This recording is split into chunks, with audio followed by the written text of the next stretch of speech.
In the wind-carved highlands of northern Britain, beneath layers of peat, stone, and forgotten history, lie the traces of a people who once shaped the fate of a nation, yet left almost nothing of themselves behind.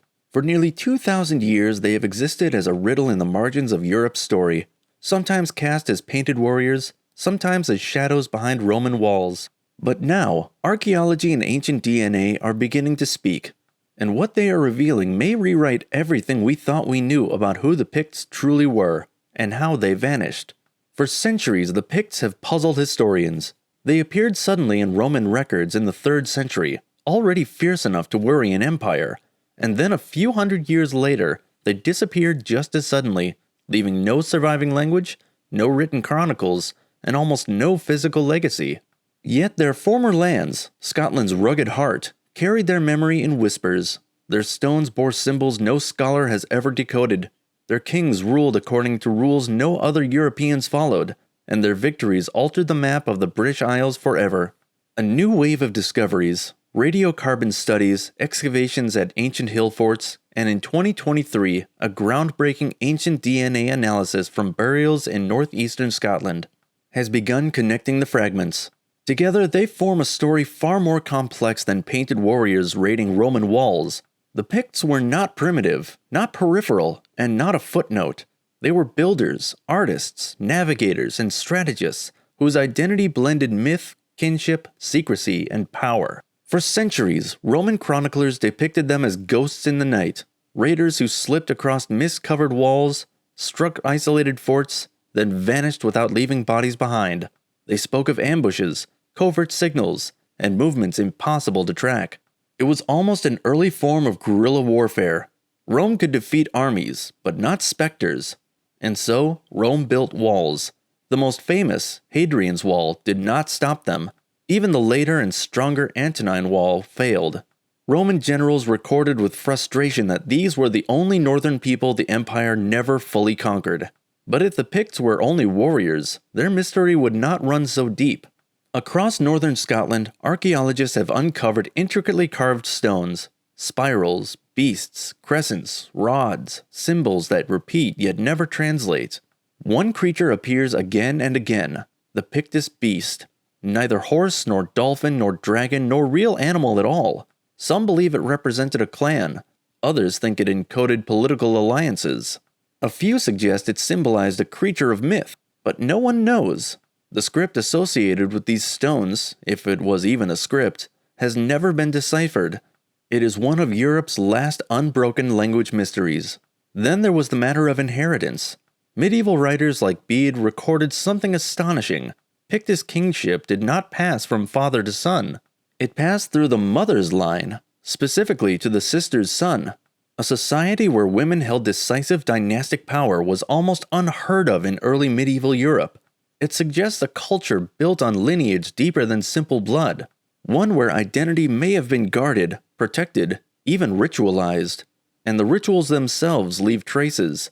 In Orkney and the Northern Isles, ancient stone chamber tombs aligned with solstices, containing bones that appear to have been deliberately broken, possibly moved, possibly used in rites of remembrance or communion with ancestors.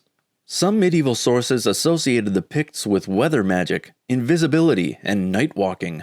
These were not literal claims. They were reflections of how unsettlingly effective, secretive, and spiritually foreign they seemed to outsiders.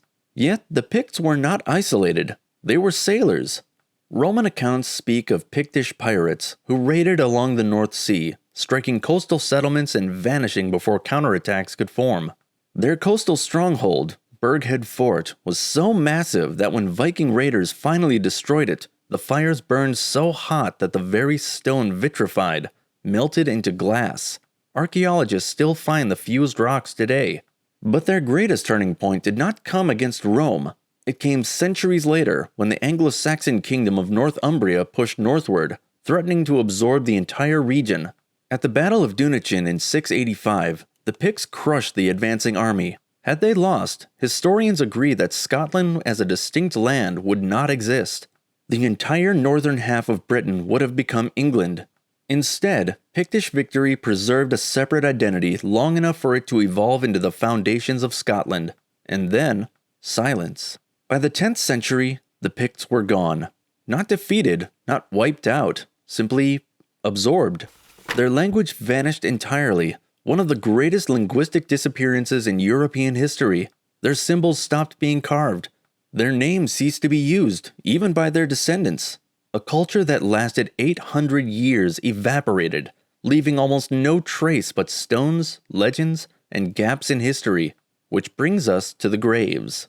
In 2023, a study led by researchers at the University of Aberdeen analyzed ancient DNA from Pictish burials in northeastern Scotland.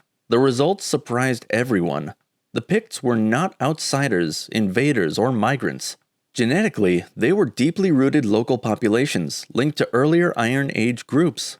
Even more striking, some lineages showed continuity into modern populations, meaning the Picts did not disappear biologically, they disappeared culturally.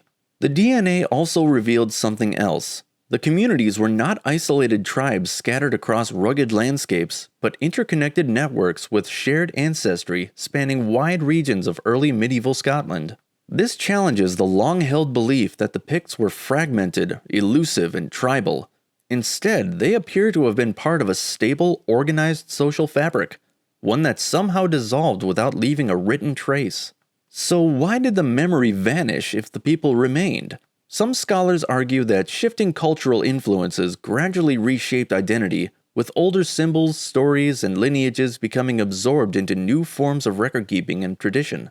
Others suggest that growing political ties with neighboring Gaelic-speaking realms slowly replaced the name, as rulers adopted different titles and narratives that spread across the region. Some believe the very secrecy that once protected their power ultimately obscured their memory, that a culture built on guarded lineage, unspoken meanings, and encoded symbols was uniquely vulnerable to being overshadowed.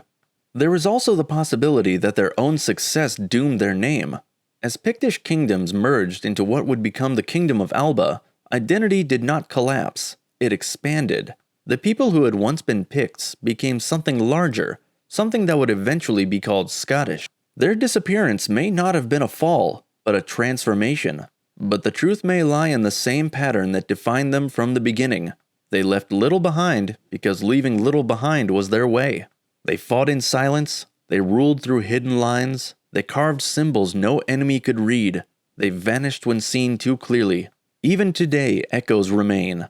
Place names with no linguistic explanation, folklore of shimmering warriors, legends of painted skin and night raids, and families whose DNA still carries the signature of a people history forgot to remember.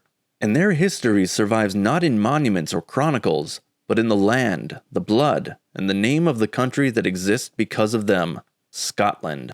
The Picts may be gone, but the world they defended remains.